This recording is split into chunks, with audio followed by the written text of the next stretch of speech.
Hey, salut la team! C'est parti pour un nouvel épisode de Hey Coach. Aujourd'hui, on va parler CrossFit. Le CrossFit est-il le sport le plus complet?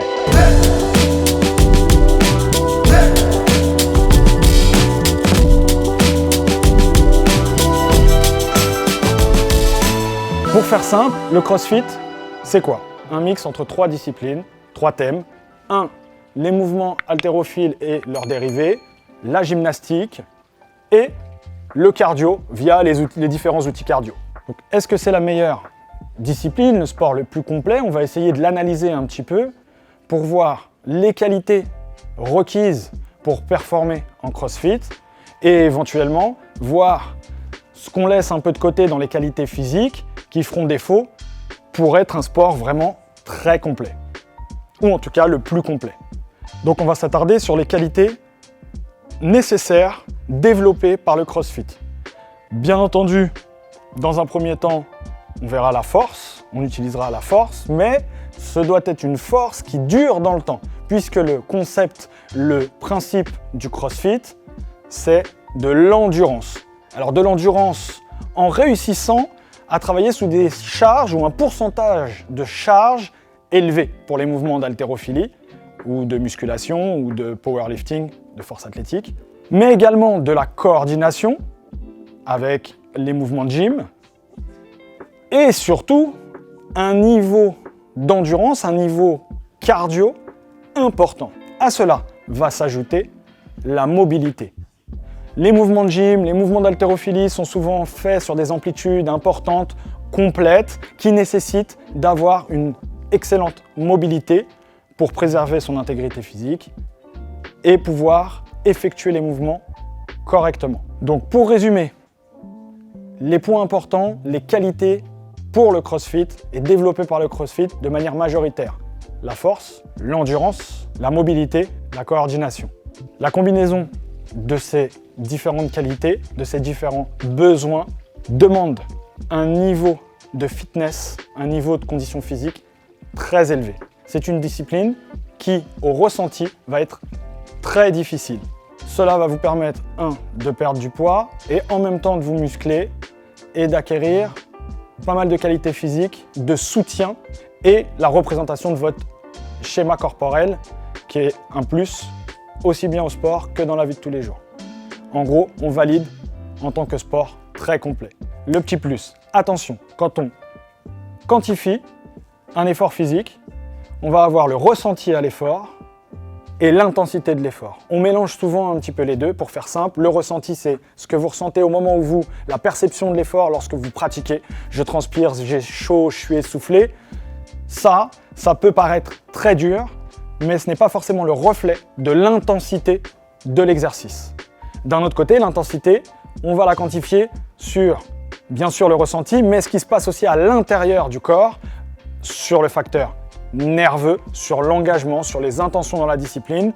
Et juste un petit exemple, une réitération de sprint à pleine vitesse sur 30 mètres uniquement peut être bien plus intense et plus coûteuse qu'un effort d'endurance d'1 heure.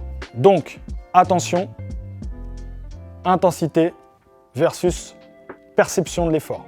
L'essence même de la discipline CrossFit, à savoir une discipline d'endurance, ne permet pas d'aller chercher ces qualités primordiales actuellement dans beaucoup de pratiques sportives, la vitesse, l'explosivité, la détente.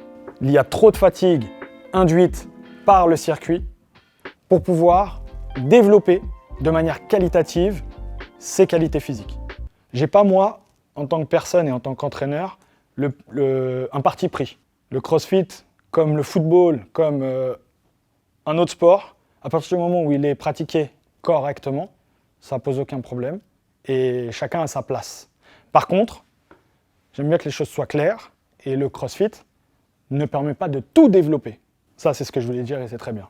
Une fois cette petite analyse effectuée, on va glisser tranquillement vers le domaine de la préparation physique.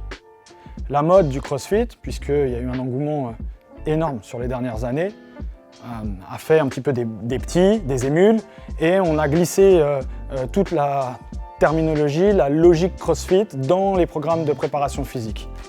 Là, attention, mise en garde. Je vois trop souvent en ce moment des préparateurs physiques utiliser le CrossFit comme unique outil de préparation physique.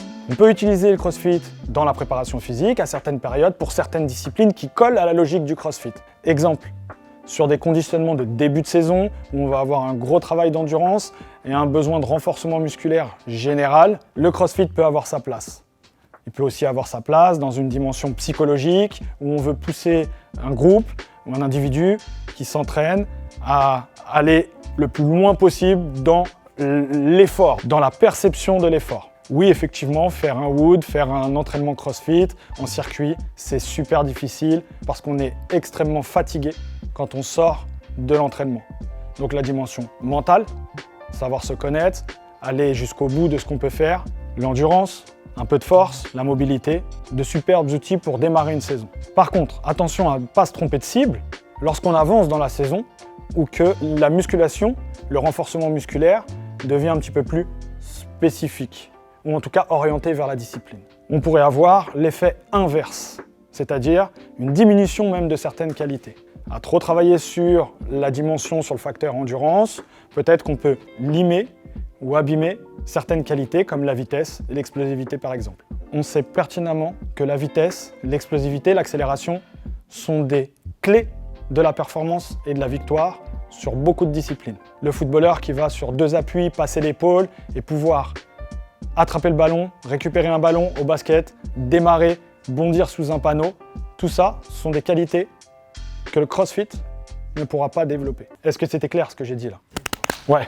Dernier point dans l'analyse de cette discipline super complète, la capacité à effectuer les mouvements techniques correctement. On est tout de suite pressé de faire beaucoup de répétitions à des charges importantes en mettant un peu le placement de côté, sauf que des mouvements d'haltéro avec un dos mal placé, soulever une charge avec les genoux qui tricotent complètement, bon, à un moment, on le paye et cela peut même être grave et vous handicaper dans la suite de votre carrière sportive. C'est pas trop grave ce que je dis là, c'est un peu dur. Hein. L'autre il va dire ouais, je vais mourir si je fais du CrossFit. Ah mais je suis pro CrossFit, hein, mais par contre je suis quelqu'un de, tu vois, j'analyse. Dernier point important, l'exécution des mouvements. Prenez le temps d'apprendre correctement les différents mouvements olympiques et les mouvements de gymnastique.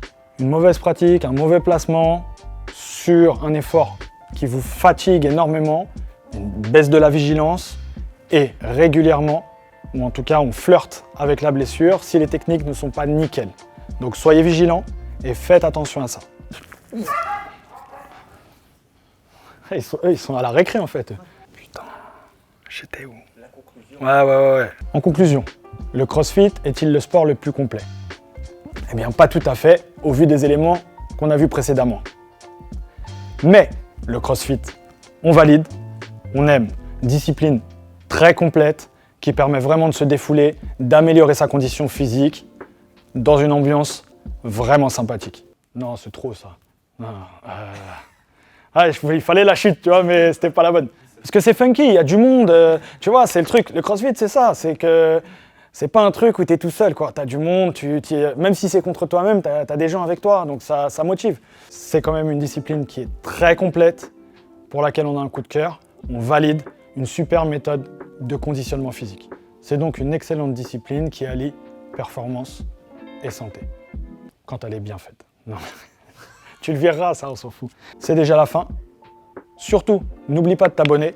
On se retrouve très vite pour un nouvel épisode de Hey Coach.